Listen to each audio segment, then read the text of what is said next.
Hi guys, this is Abhishek Verma and you are watching विद्यास थलीवाले sir.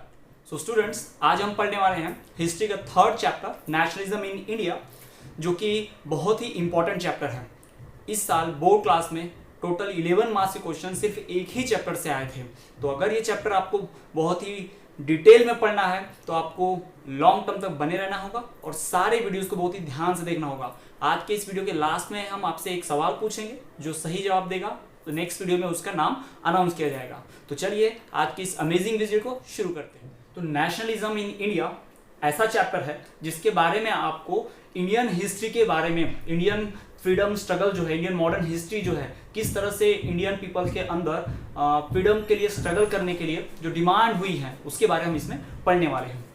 तो ये जो वर्ड है नेशनलिज्म, ये डिनोट करता है हमारा जो लव है टुवर्ड्स आवर नेशन। हम अपने कंट्री को, अपने नेशन को किस तरह से ट्रीट करते हैं, हमारी जो इमोशनल अटैचमेंट, हमारी जो फीलिंग्स है, लव वाली फीलिंग जो है हमारे नेशन के साथ, उसी को कहा गया है नेशनलिज्म।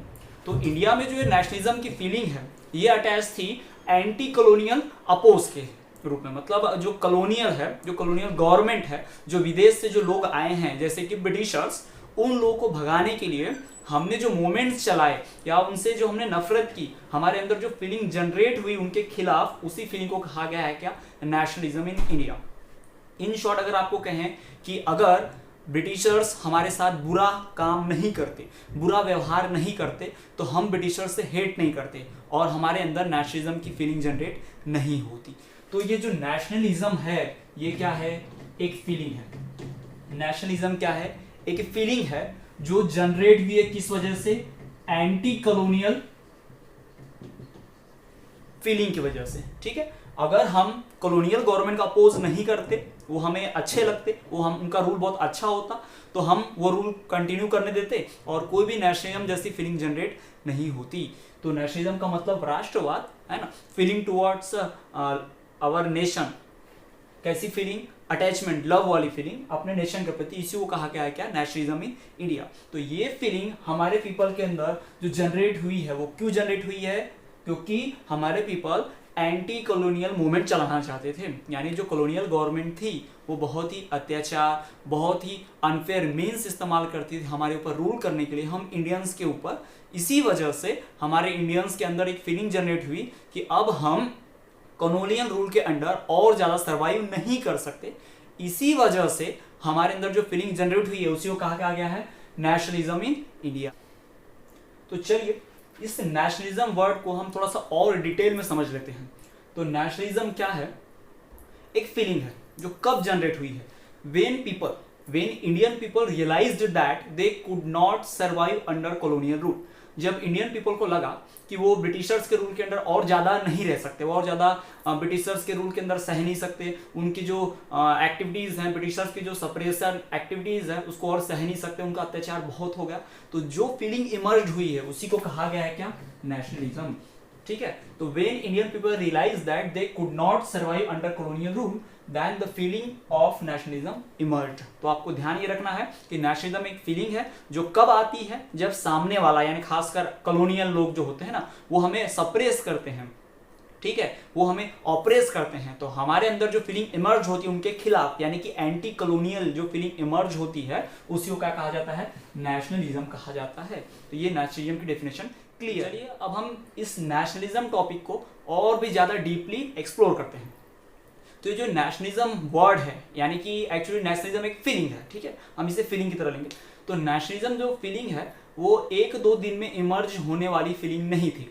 हमारे इंडियंस के अंदर जो नेशनलिज्म की फीलिंग इमर्ज हुई, उसे इमर्ज होने में लॉन्ग पीरियड ऑफ टाइम लग गया, यानी कई साल लग गया ना, कई ईयर्स लग गया, अबाउट 100 ईयर्स भी हम कह सकते हैं जो लगे, तब जाके एक फीलिंग इमर्ज हुई, जो कौन सी, नेशनलिज्म की फीलिंग इमर्ज हुई।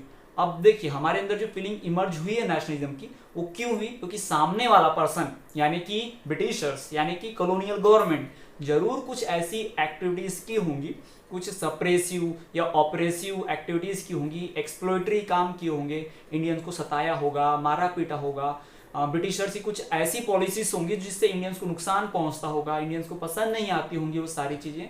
उन कारणों की वजह से इंडियंस के अंदर धीरे धीरे ब्रिटिशर्स के प्रति नफरत पनपने लगी, और इंडियंस को ये रियलाइज हो गया कि वो अब ब्रिटिशर्स के रूल में और ज़्यादा सर्वाइव नहीं करेंगे। तो हमें क्या करना है, मतलब हम इंडियंस को क्या करना है कि हमें ब्रिटिशर्स को भगाना है, हमें क्या चाहिए, इंडिपेंडेंस चाहिए। तो ये जो फीलिंग आई है इसी को क्या कहा गया है, नेशनलिज्म कहा गया है। तो अब सवाल ये आता है कि कौन सी गलत एक्टिविटीज ब्रिटिशर्स ने की। तो सबसे पहले हम बात करेंगे एक एक जो फैक्टर्स हैं जो रिस्पॉन्सिबल हुए किसके लिए, नेशनलिज्म के लिए, हम उनकी बात करेंगे। एग्जाम में डायरेक्टली क्वेश्चन आता है, बहुत ध्यान से सुनिएगा कि व्हाट आर द फैक्टर्स या what were the factors which resulted into nationalism in India. किन कारणों की वजह से इंडियन पीपल के अंदर या इंडिया में नेशनलिज्म इमर्ज हुआ। तो बहुत ध्यान से सुनिएगा, 3 मार्क्स का क्वेश्चन यहाँ पर बनता है। तो चलिए हम एक एक फैक्टर्स को पढ़ेंगे, डिस्कस करेंगे। पहले तो देखिए, अगर आप थोड़ा सा भी लॉजिकली लगाओ, जैसे आप 8th में पढ़ चुके हो, 9th में पढ़ चुके हिस्ट्री में कि ब्रिटिशर्स इंडिया में आए, उन्होंने पहले इंडियन राजाओं को आपस में लड़वाया, उसके बाद उनको हरा के खुद राजा बन गए, फिर उन्होंने अलग अलग पॉलिसीज बनाई, जैसे कि टैक्स बढ़ाते गए, है ना, कुछ ऐसी पॉलिसीज निकालते जिससे इंडियन पॉलिटिकल लीडर्स को बंदी बनाया जाएगा, है ना। हम सब्सिडी अलायंस पढ़ चुके हैं, डॉक्ट्रिन ऑफ लैब्स पॉलिसी पढ़ चुके हैं। तो ये सारे रूल्स रेगुलेशन, गलत पॉलिसीज जो हैं वो हमारे लिए नफरत का कारण पड़ी, है ना। हम ब्रिटिशर से नफरत करने लगे, और जब नफरत करने लगे तो हमारे लिए एक और फीलिंग इमर्ज हुई, उसी फीलिंग को क्या कहा, नेशनलिज्म। तो सबसे पहली बात हम आपको बताते हैं, हम शुरुआत करेंगे इसकी 1914 से 1918 की बात करते हैं। 1914 में क्या हुआ था, 1914 टू 1918 वर्ल्ड वॉर फर्स्ट हुआ था। तो वर्ल्ड वॉर फर्स्ट में ब्रिटिश जो है वो पार्ट ले रहा था, वो अमेरिका के खिलाफ लड़ रहा था। तो ब्रिटिशर्स की आर्मी में कौन लोग थे, ब्रिटिशर्स के आर्मी में थे इंडियन लोग। इंडियन लोग को जबरदस्ती ब्रिटिशर्स के आर्मी में भर्ती किया जाता था। अब ब्रिटिशर्स तो बहुत कम थे, अपने ब्रिटेन से बहुत कम लोग लेकर आए थे ना इंडिया में, तो उन्हें इतने बड़ी कंट्री, करोड़ों लोगों की कंट्री को रन करना था, तो उन्हें हेल्प चाहिए थी। तो वो किसकी हेल्प लेते, इंडियंस। यानी हम इंडियंस का इस्तेमाल करके हम इंडियंस के ऊपर ही रूल किया। किसने, ब्रिटिशर्स ने। ब्रिटिशर्स ने क्या किया, जबरदस्ती इंडियन लोगों को हायर किया अपनी आर्मी में भर्ती करने के लिए, जिसको बोला गया क्या, फोर्स्ड रिक्रूटमेंट। ये पहला फैक्टर है, ध्यान से सुनिए, फोर्स्ड रिक्रूटमेंट। आप रिक्रूटमेंट का मतलब जानते होंगे, भर्ती करना, यानी कि किसी को भी उसकी इच्छा के विरुद्ध अनविलिंगली आर्मी में क्या करना, शामिल कर लेना है, क्या कहलाएगा, फोर्स्ड रिक्रूटमेंट। ब्रिटिशर्स ऐसा करते थे, तो इसकी वजह से हम लोग को गुस्सा आ गया और हमारे अंदर फीलिंग इमर्ज हुई, कौन सी, नेशनलिज्म की। ठीक है, तो ये पहला कारण था। हम दूसरे कारण की बात करेंगे कि जो भी ब्रिटिशर थे वो टैक्स लेते थे बहुत ज्यादा, है ना। आपको पता होगा subsidy alliance, doctrine of labs policy से हमारी प्रॉपर्टी हड़प लेते थे, किंग्स की प्रॉपर्टी हड़प लेते थे। ठीक है, और उनको पैसा चाहिए होता था, कंपनसेशन चाहिए था। किसानों का प्रोडक्शन हो ना हो, अनाज उगे ना उगे, उनको बराबर टैक्स, जिसको लगान बोला जाता था, है ना, उनको रिवेन्यू बोला जाता था, वो जरूर लेते ही थे। तो इस कारण जो है हमारे इंडियन पीपल है उनके अंदर एक फीलिंग इमर्ज हुई, कौन सी, नेशनलिज्म। तो दूसरा कारण कौन सा हो गया, दूसरा फैक्टर कि टैक्स लेते थे वो लोग, क्या लेते थे, टैक्स और रिवेन्यू। कौन लेता था, ब्रिटिशर्स। और ऐसा नहीं कि कम लेते थे, बहुत ज्यादा, यानी कि हैवी, बहुत ही हैवी टैक्सेस एंड रिवेन्यूज लेते थे। कौन लोग लेते थे, ब्रिटिशर्स लोग लेते थे। ठीक है, तो ध्यान से देखिए इसको, एग्जाम में डायरेक्टली सवाल पूछा जाता है कि what factors were responsible for the emergence of nationalism in India.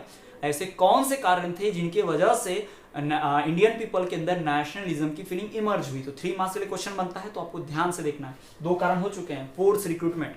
तो अच्छा सवाल यह है कि फोर्स रिक्रूटमेंट क्यों कर रहे हैं वो लोग, जबरदस्ती क्यों भर्ती कर रहे हैं जब नहीं इंडियन लोग शामिल होना चाहते। तो देखिए, वर्ल्ड वॉर होगा तो दोनों तरफ के सैनिक मरते हैं, यानी ब्रिटिश के भी सैनिक मरेंगे। अगर ब्रिटिश की आर्मी में इंडियन लोग ज्यादा रहेंगे और लड़ाई होगा तो कौन लोग ज्यादा मरेंगे, इंडियन लोग मरेंगे ऑब्वियसली। तो ब्रिटिशर्स के जो सिटीजन है वो तो बच गए, यानी ब्रिटिशर्स अपना फायदा देखते थे, इसलिए जानबूझ के किसको भर्ती करते थे, इंडियन सोल्जर को भर्ती करते थे, जिसको क्या बोला गया है, फोर्स रिक्रूटमेंट बोला गया है, यानी किसी की इच्छा के विरुद्ध उसको भर्ती करना सेना में।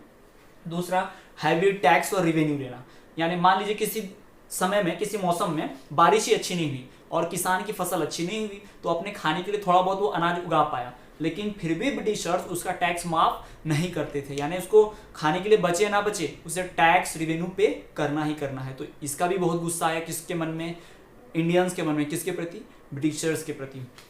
और तीसरी बात क्या, जो भी गलत पॉलिसीज थी, गलत पॉलिसीज मतलब गलत रूल्स ब्रिटिशर्स के, उनके जो नियम कानून होते थे वो सारे ब्रिटिशर्स को फेवर करते थे, फायदा पहुंचाते थे ब्रिटिशर्स को, और नुकसान किसका होता था, इंडियंस को होता था। यानी कि ऑर्बिटरी बोलेंगे हम उसको, ऑर्बिटरी रूल्स, या फिर लॉज किसके खिलाफ थे? सारे इंडियंस के खिलाफ थे। किसको फेवर करते थे? ब्रिटिशर्स को फेवर करते थे। इसीलिए इसका इंडियंस ने क्या किया? बहुत ज्यादा विरोध किया, अपोज किया। तो ये सारे जो क्या है, ये फैक्टर्स हैं, किसके लिए रिस्पॉन्सिबल है? For the emergence of nationalism. तो आपको ये ध्यान रखना बिल्कुल, एग्जाम में 3 मार्क्स के लिए पूछा जाता है।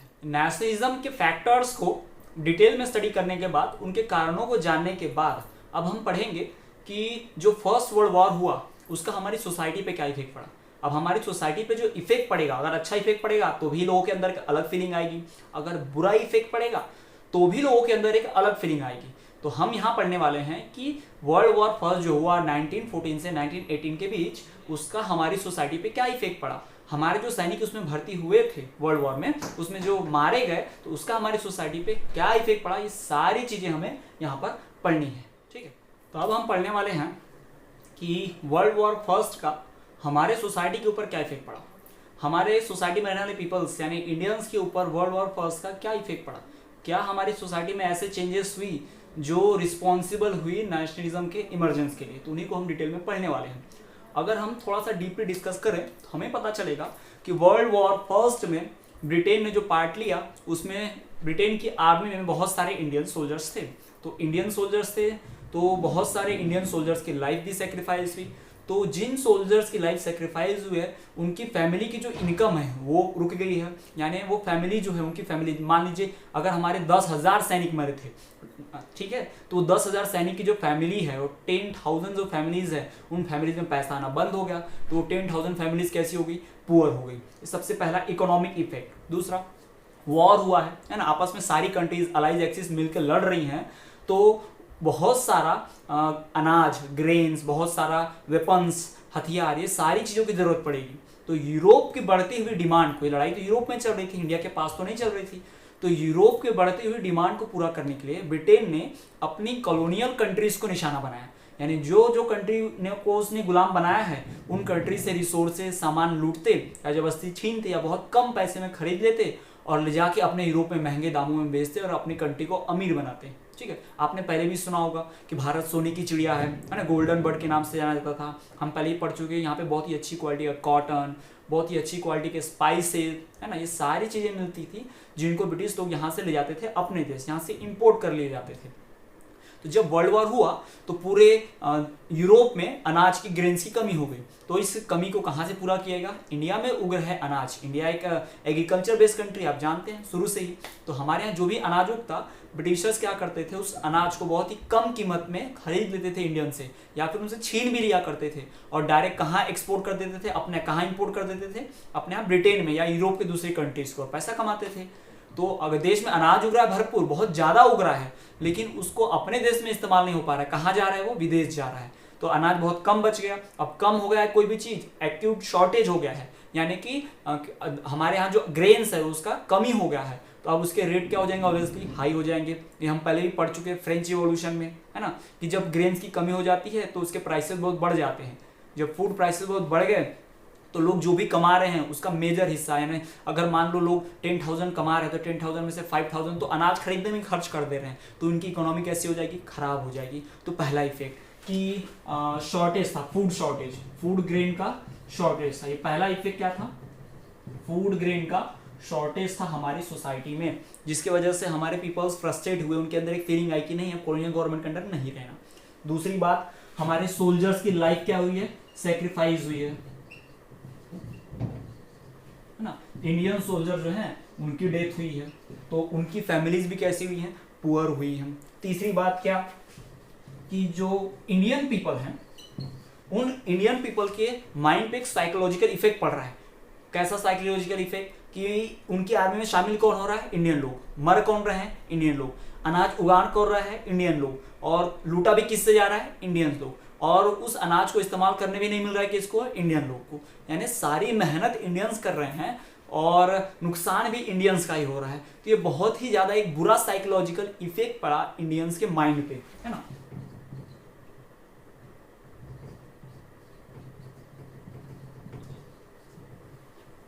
तो ये बहुत ही बुरा इफेक्ट पड़ा इंडियंस के माइंड पे। तो ये तीन जो चीजें हैं रिस्पॉन्सिबल है किसके लिए? हमारे इंडियन पीपल के दिमाग को चेंज करने में, माइंड को चेंज करने में, उनके थॉट चेंज करने में और उनके अंदर एक फीलिंग इमर्ज करने में, कौन सी, नेशनलिज्म की फीलिंग इमर्ज करने में। तो ये हमारे सोसाइटी इफेक्ट है जो वर्ल्ड वॉर का हुआ है। पहला इफेक्ट क्या कि हमारे देश में फूड का क्या हो गया, शॉर्टेज हो गया। जो फूड शॉर्टेज क्यों हुआ, क्योंकि यूरोप में बढ़ रही डिमांड को पूरा करने के लिए इंडिया से बहुत सारा ग्रेन इंपोर्ट करके ले गए, कौन, ब्रिटिशर्स। इसलिए हमारा क्या हो गया, फूड शॉर्टेज हो गया।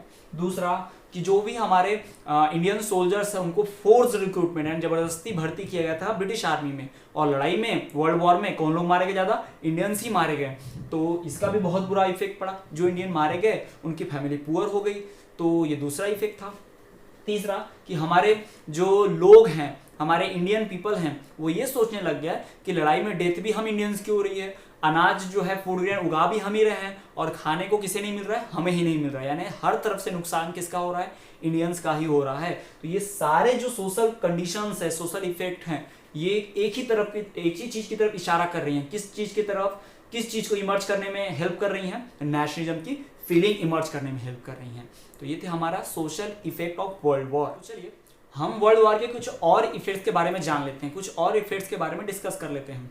हम इसके पहले के इफेक्ट तो पढ़ ही चुके हैं कि फूड ग्रेन्स की कमी हो गई, सोल्जर्स की डेथ हुई, हमारे इंडियन पीपल के ऊपर साइकोलॉजिकल इफेक्ट हुआ। कुछ और भी कारण हुए वर्ल्ड वॉर की वजह से, कुछ और इफेक्ट हुए, जैसे कि 1918 के बाद और 1921 तक का इस जो टाइम पीरियड है, 3 to 4 ईयर्स का जो टाइम पीरियड है, इस टाइम पीरियड में बहुत सारी ऐसी चीजें हुई, नेचुरल चीजें हुई, जिनसे इंडियन पीपल के ऊपर और भी बुरा इफेक्ट पड़ा।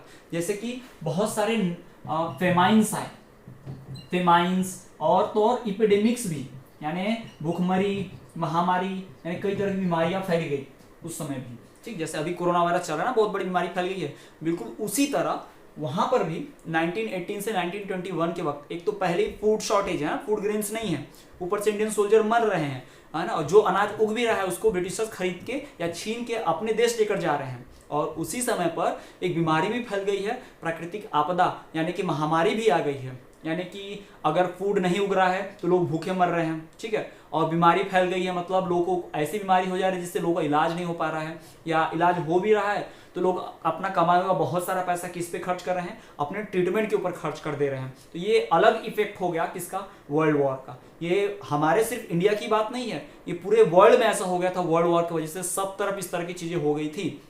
और इसका रिजल्ट क्या निकला कि 30 million people, about 12 to 30 million people जो हैं उनकी डेथ हो गई सिर्फ इस फेमाइन और एपिडेमिक्स की वजह से। तो आप सोच सकते हैं कितना बड़ा इफेक्ट है वर्ल्ड वॉर का।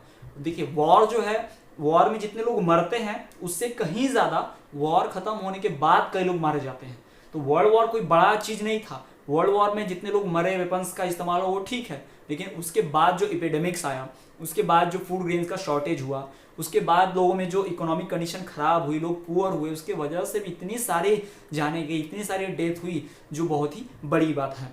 ठीक है, तो ये हमारा जो अदर इफेक्ट है किसका, वर्ल्ड वॉर। तो हमारा अगला टॉपिक है इमरजेंस ऑफ महात्मा गांधी, यानी हाँ अब हमारी कहानी में एंट्री होने वाली है महात्मा गांधी की।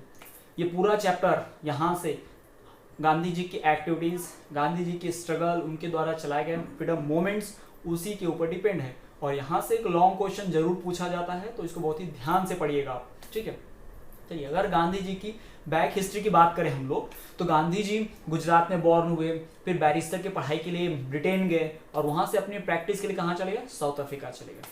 तो गांधी जी इंडिया आने से पहले, गांधी जी का अराइवल 1915 में हुआ इंडिया, 1915 में गांधी जी इंडिया आए, बट इंडिया में आने से पहले ही गांधी जी ने अपना नाम कमा लिया था। यानी गांधी को सब जानते थे कि हाँ ये पर्सन है जो आ रहा है, बहुत फेमस है लीडर। कैसे, कौन सा उन्होंने काम किया कि विदेश में फेमस हो गए।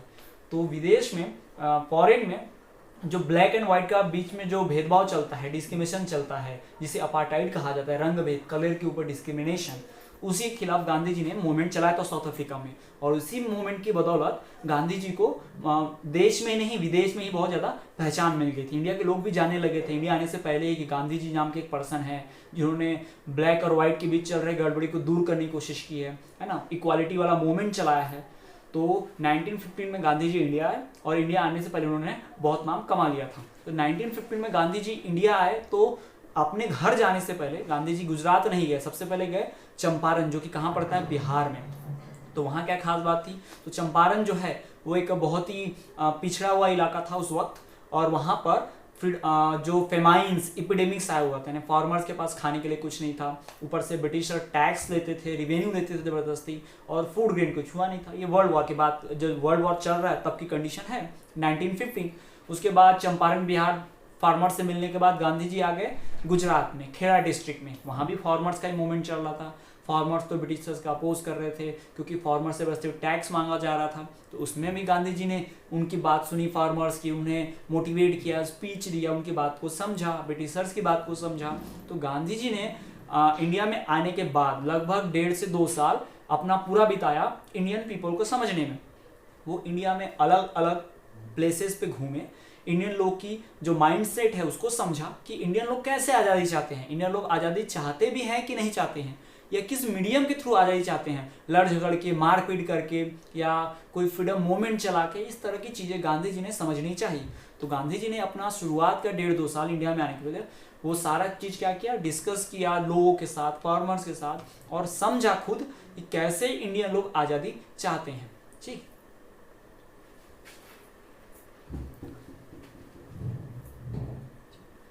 गांधी जी के बारे में और फर्दर डिटेल में हम जाने तो गांधी जी को जो विलिंग बहुत ही फेमस तरीके से किस नाम से जानते हैं, बापू के नाम से या महात्मा गांधी के नाम से। उनका फुल नेम से ज़्यादा नहीं जाना जाता, मोहनदास करमचंद गांधी के नाम।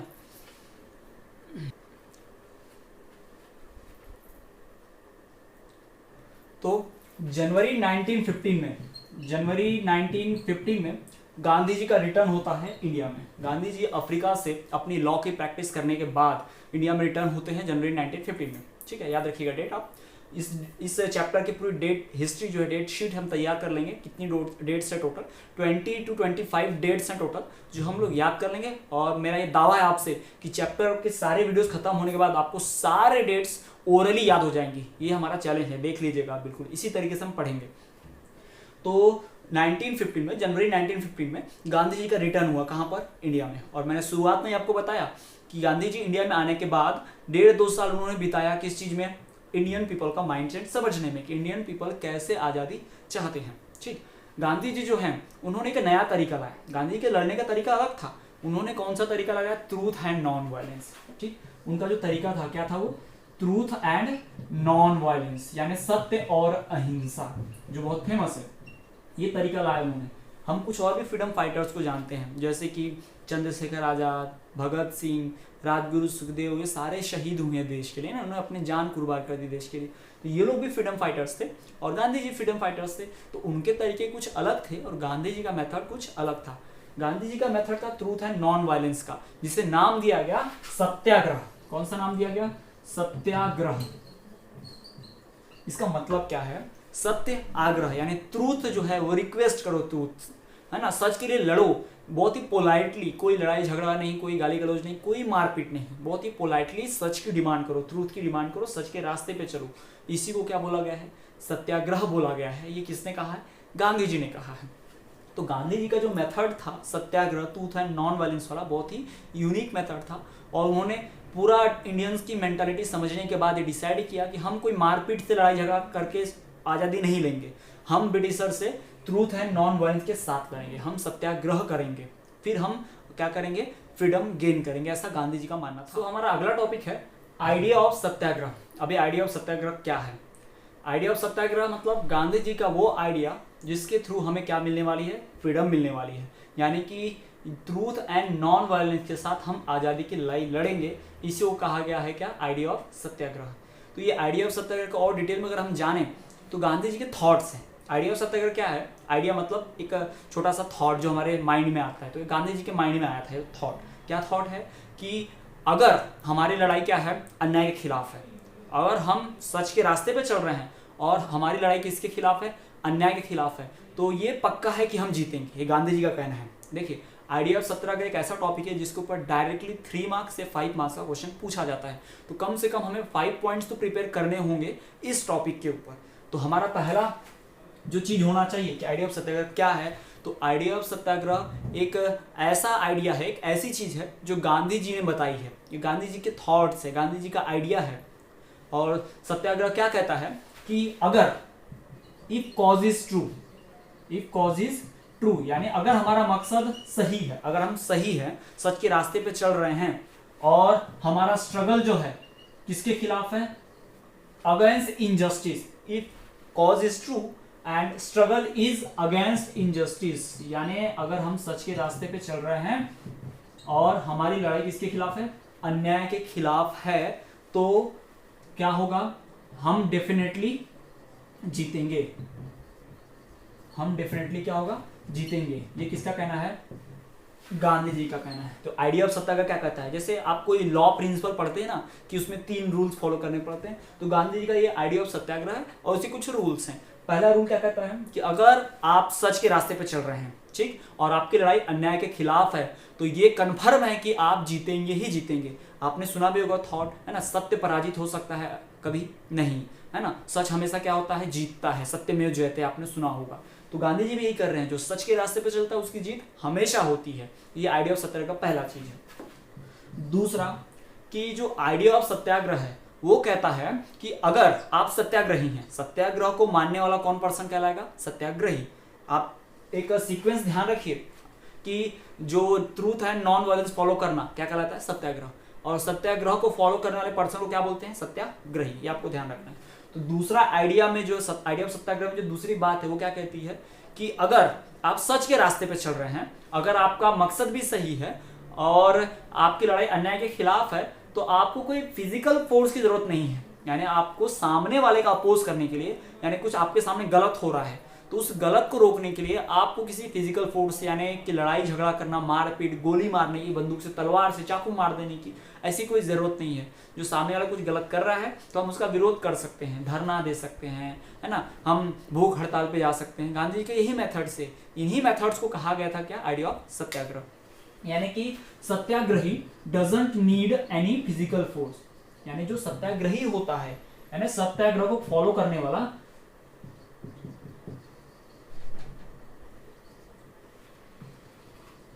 एनी फिजिकल फोर्स, है ना, उसे किसी भी फिजिकल फोर्स की आवश्यकता नहीं होती है। जो सत्याग्रही पर्सन होता है, जो सच के रास्ते पे चलता है, ट्रूथ एंड नॉन वायलेंस को फॉलो करता है, उसे किसी भी एक्स्ट्रा फिजिकल फोर्स की जरूरत नहीं पड़ती है। ठीक, तो ये है आइडिया ऑफ सत्याग्रह, यही गांधी जी ने कहा है। ठीक, तो आइडिया ऑफ सत्याग्रह को बहुत ध्यान से पढ़ना है, ये एग्जाम में कई बार पूछा जा चुका है और आगे भी पूछा जाता रहेगा, इसलिए ध्यान रखिएगा। 3 मार्क्स से 5 मार्क्स के जरूर पूछा जाएगा। तो जो तीसरा लॉ है या तीसरा रूल है आइडिया ऑफ सत्याग्रह का, वो है ये है कि जो नॉन वायलेंस है वो एक धर्म की तरह है। जैसे हिंदू मुस्लिम धर्म होता है ना, अपना अपना जो एक्टिविटी करते हैं, तो वैसे गांधी जी का मानना है कि नॉन वायलेंस भी अपने आप में एक धर्म है जो सभी इंडियंस को क्या कर सकता है, यूनाइट कर सकता है। यानी कि अगर आप देखो हिस्ट्री में जाके, तो कुछ ऐसे फ्रीडम फाइटर थे जिनको लड़ाई झगड़ा करना पसंद था, वो अपने तरीके से आज़ादी हासिल करना चाहते थे, और कुछ ऐसे फ्रीडम फाइटर्स थे जो बातचीत करके शांति से फ्रीडम हासिल करना चाहते थे, तो उनके थॉट्स अलग थे। तो दोनों के थॉट्स अलग है तो यूनिटी ही नहीं थी। अगर यूनिटी ही नहीं रहेगी तो इंडियंस फ्रीडम कैसे गेन करेंगे, कैसे अचीव करेंगे। तो गांधी जी का मानना था कि जो नॉन वायलेंस है, जो नॉन वायलेंस का धर्म है, जो एक्टिविटी है, वो क्या कर सकती है, सभी इंडियंस को यूनाइट कर सकती है। तो ये 3 हमारे आइडिया ऑफ सत्याग्रह हो गए। ठीक है, तो आइडिया ऑफ सत्याग्रह पढ़ने के बाद हम पढ़ेंगे कि सत्याग्रह को इंडिया में गांधी जी ने कैसे रन किया, कैसे इस मूवमेंट को गांधी जी ने ऑर्गेनाइज किया, कैसे लोगों को इस मूवमेंट में, इस अपने आइडिया के साथ जोड़ा। तो गांधी जी का मानना था, गांधी जी ने सोचा कि मैक्सिमम पॉपुलेशन जो इंडिया की है वो फार्मर वाली है, यानी मैक्सिमम लोग क्या करते हैं, इंडिया में खेती करते हैं, यानी कि या तो वो पीजेंट है या फिर क्या है, वो फार्मर्स है। तो गांधी जी का मानना है कि अगर किसी मूवमेंट को सक्सेसफुल करना है तो उसमें ज़्यादा से ज़्यादा लोग शामिल होना चाहिए। तो ज़्यादा से ज़्यादा लोगों को शामिल करने के लिए उन्हें क्या करना पड़ेगा, सबसे पहले तो पीजेंट्स और फार्मर्स को अपनी तरफ करना पड़ेगा, उनके लिए लड़ना पड़ेगा, उनको समझाना होगा कि हमें आज़ादी कैसे मिल सकती है। देखिए, पहले क्या होता था कि फार्मर्स लोग ब्रिटिशर का अपोज करते थे, पीजेंट भी करते थे, बट इसलिए नहीं करते थे कि उनको आज़ादी चाहिए, वो इसलिए अपोज करते थे कि उनका टैक्स माफ हो जाए, ब्रिटिशर्स उनसे अनाज सस्ते में ना खरीदे, महंगे में खरीदे, उनके पर अत्याचार ना करे, बस ऐसा चाहते थे। यानी वो नहीं चाहते थे कि ब्रिटिशर्स इंडिया छोड़ के जाएं या उनको आज़ादी मिले। तो यही सोच बदलनी थी गांधी जी को। तो गांधी जी ने पीजेंट्स और फार्मर्स की इस बात को समझ लिया कि पीजेंट्स लोग क्या चाहते हैं, फार्मर्स क्या चाहते हैं, उनकी क्या सोच है। इसीलिए गांधी जी ने आइडिया ऑफ सत्याग्रह को जगह जगह समझाना शुरू किया। सबसे पहले वो पीजेंट्स फार्मर्स के बीच गए, हम पहले ही पढ़ चुके कि वो चंपारण बिहार में गए, वहाँ भी फार्मर्स का, पीजेंट्स का मूवमेंट चल रहा था, है ना। उसके बाद वो खेड़ा डिस्ट्रिक्ट गुजरात में गए, वहाँ भी पीजेंट्स का और फार्मर्स का मूवमेंट चल रहा था। तो गांधी जी चाहते थे कि जो मेजॉरिटी नंबर ऑफ पीपल है इंडिया के, यानी कि पीजेंट्स और फार्मर्स, वो लोग उनके साथ मूवमेंट में जुड़ जाएं और गांधी जी क्या कर सके, उनके साथ फ्रीडम मूवमेंट चला सकें। और जिस मूवमेंट में ज़्यादा से ज़्यादा लोग शामिल होंगे वो मूवमेंट ऑब्वियसली क्या होने वाला है, सक्सेसफुल होने वाला है। तो यही गांधी जी का आइडिया था। तो इंडिया में सत्याग्रह जो चला वो गांधी जी के थ्रू चला गया। किसके थ्रू चला गया है, बहुत ही सीक्वेंस वाइज याद रखिए आप। हमारे यहाँ आइडिया ऑफ सत्याग्रह किसके द्वारा चला गया, गांधी जी के द्वारा। तो गांधी जी ने सत्याग्रह चलाने के लिए क्या सोचा, सबसे पहले किसे ज्वाइन करना पड़ेगा। उन्होंने सोचा कि वो ज्वाइन करेंगे, यूनाइट करेंगे किसको, सबसे पहले किसको यूनाइट करेंगे, फार्मर्स और पीजेंट्स को, है ना। वो सबसे पहले फार्मर्स को जोड़ना चाहते थे और किसको जोड़ना चाहते थे, पीजेंट्स को जोड़ना चाहते थे, क्योंकि यही लोग तो मेजॉरिटी नंबर ऑफ पीपल हैं इंडिया में। मेजॉरिटी में तो यही हैं, ज्यादा से ज्यादा लोग यही हैं, यही लोग पूरे इंडिया को कॉम्प्रोमाइज करते हैं ना। इतने सारे जो इंडियन पीपल हैं मैक्सिमम लोग यही है। अगर ज्यादा लोग गांधी जी के साथ जुड़ गए, यानी पीजेंट फार्मर गांधी जी के साथ जुड़ गए, तो गांधी जी के द्वारा चलाया गया मूवमेंट क्या हो जाएगा, सक्सेसफुल हो जाएगा और हमें क्या मिल जाएगी, आजादी मिल जाएगी। यही गांधी जी चाहते थे। बट इन पीजेंट्स को, इन फार्मर्स को आइडिया ऑफ सत्याग्रह समझाना या गांधी जी के थॉट को समझाना बड़ा मुश्किल बात था। कैसे, देखिए पीजेंट्स और फार्मर्स तो इतने पढ़े लिखे तो नहीं है ना। उस वक्त तो लिटरेसी रेट बहुत कम था। जनरली पीजेंट फार्मर लोग पढ़ते लिखते नहीं थे। गांधी जी तो खैर बैरिस्टर थे, बड़े बड़े पॉलिटिकल लीडर्स को मैक्सिमम तो पढ़े लिखे ही थे। पर इन पीजेंट फार्मर्स को, जिनका मेन मोटिव क्या है, उनका टैक्स माफ कराना, अनाज महंगे बिकाना, उनको तो कोई लेना देना ही नहीं था कि उनको आज़ादी मिले या ना मिले। तो इनकी सोच बदलना, इनकी मेंटालिटी बदलना बहुत बड़ी बात थी और ये गांधी जी ने कर दिखाया, तभी तो हमको आज़ादी मिली। इसलिए गांधी जी को इतनी ज़्यादा वैल्यू मिलती है। बट ये काम बहुत मुश्किल था और गांधी जी ने ये काम करने के लिए अपना बहुत ही टाइम, बहुत सारा समय इन्वेस्ट किया। हम आपको पहले ही बता चुके हैं कि गांधी जी जब इंडिया रिटर्न आए तो गुजरात गए ही नहीं, अपने घर पहले गए ही नहीं। कहाँ गए वो, चंपारण में गए, बिहार में गए, क्योंकि वहाँ पे जो फार्मर्स हैं वो लोग ब्रिटिशर के खिलाफ विरोध कर रहे थे ना, फार्मर्स का मूवमेंट चल रहा था। बट ये मूवमेंट फ्रीडम मूवमेंट नहीं था। ये मूवमेंट कौन सा था, ब्रिटिशर्स ने जो टैक्स लगा है इंडियन फार्मर्स के ऊपर, पीजेंट्स के ऊपर, वो क्या हो जाए, माफ हो जाए या कम टैक्स ले, इस तरह के। यानी अगर लोगों का मकसद ही नहीं है आज़ादी पाना तो लोगों को आज़ादी कैसे मिलेगी। इसलिए गांधी जी चाहते थे कि जो छोटे मोटे मकसद हैं, यानी डिफरेंट पीपल के डिफरेंट डिमांड्स हैं। फार्मर चाहते हैं कि उनके खेत में जो अनाज उग रहा है वो जो लोन ले रहे हैं ब्रिटिशर्स से, या ब्रिटिशर जो उनका अनाज खरीद रहे हैं वो महंगे में खरीदे, उनकी डिमांड है। इनको आज़ादी से कोई लेना देना नहीं। पीजेंट लोग का मानना क्या है कि हम लोग मजदूरी करते हैं फार्मर्स के खेत में, तो हमें मजदूरी बहुत कम मिलती है, तो हमसे टैक्स लिया जाता है, हमसे लगान रेवेन्यू लिया जाता है, तो वो हमसे ना लिया जाए, ऐसा पीजेंट लोग चाहते हैं। या उन्होंने जो लोन लिया है फार्मर से या ब्रिटिशर से, वो लोन माफ हो जाए। जब इन दोनों का मकसद ही नहीं है आज़ादी लेना तो आज़ादी मिलेगी कैसे। तो गांधी जी ने इनकी मेंटालिटी चेंज की, इनके माइंडसेट को बदला, ऑर्गेनाइज किया पूरा मूवमेंट, लोगों को साथ साथ जोड़ा, उनको समझाया कि हमें हमारा मकसद बदलना होगा। हमारा मकसद, हमारी सोच छोटी नहीं होनी चाहिए। हमारा मकसद टैक्स माफ करना नहीं होना चाहिए। हमारा मकसद अंग्रेजों को भगाना होना चाहिए। हमारा मकसद इंडिया को आज़ाद कराना होना चाहिए। तो यही मेंटालिटी गांधी जी ने बदली, किनकी, पीजेंट्स और फार्मर की। तो इस तरह से ही आइडिया ऑफ सत्याग्रह काम करता है ना। इस तरह से सत्याग्रह का इमरजेंस हुआ इंडिया में, इस तरह सत्याग्रह आगे बढ़ा। हम और डिटेल में एक बहुत ही वेल ऑर्गेनाइज्ड देखेंगे फॉर्म किसका, सत्याग्रह का। ठीक है, आइडिया ऑफ सत्याग्रह और सत्याग्रह का इंडिया में इमरजेंसी, ये सब पढ़ने के बाद हम पढ़ेंगे द रोलेट एक्ट। तो जिस तरह से गांधी जी अपना काम कर रहे हैं, इंडियंस को ऑर्गेनाइज कर रहे हैं, समझा रहे हैं कि फ्रीडम कैसे चाहिए, उसी वक्त ब्रिटिशर भी चुप नहीं बैठे थे। ब्रिटिशर भी अपना काम कर रहे थे। ब्रिटिशर्स ने इस तरह की जो फीलिंग इमर्ज हो रही है, नेशनलिज्म की फीलिंग, आज़ादी वाली फीलिंग, इस फीलिंग्स को सप्रेस करने के लिए, इंडियंस के अंदर से ये फीलिंग हटा देने के लिए, इंडियंस को डराने के लिए, इंडियंस को रोकने के लिए कुछ प्लान्स बनाए। उन्हीं प्लान्स में था एक रोलेट एक्ट। एक्ट का मतलब क्या होता है, कोई नियम कानून, रूल जो गवर्नमेंट बना देती है, जो कॉन्स्टिट्यूशन में जुड़ जाता है। तो 1919 में क्या हुआ, ठीक है, मार्च 1919 में एक लॉ पास हुआ। इसको पास किया इंपीरियल लेजिस्लेटिव काउंसिल ने। ठीक है, इंपीरियल लेजिस्लेटिव काउंसिल, आपको ध्यान रखना है बिल्कुल, ILC। इस ग्रुप ने, ये कॉन्स्टिट्यूशनल ग्रुप है, ब्रिटिशर्स का अपना जो कॉन्स्टिट्यूशन बनाते होंगे, लॉ वगैरह, वो लोग मिनिस्टर लोग समझिए। तो उस ग्रुप ने एक लॉ बनाया जिसका नाम क्या था, रोलेट एक्ट। अब ये एक्ट कहता क्या, मेन बात इस एक्ट बनाना कोई ये गलत बात नहीं था, बट इसके जो प्रोसीजर था या उसमें जो होने वाला था, जो एक्टिविटी, इसका जो इफेक्ट था बहुत बुरा था। तो इस एक्ट के हिसाब से रूरल एक्ट कहता है, रूरल एक्ट के हिसाब से कि कोई भी इंडियन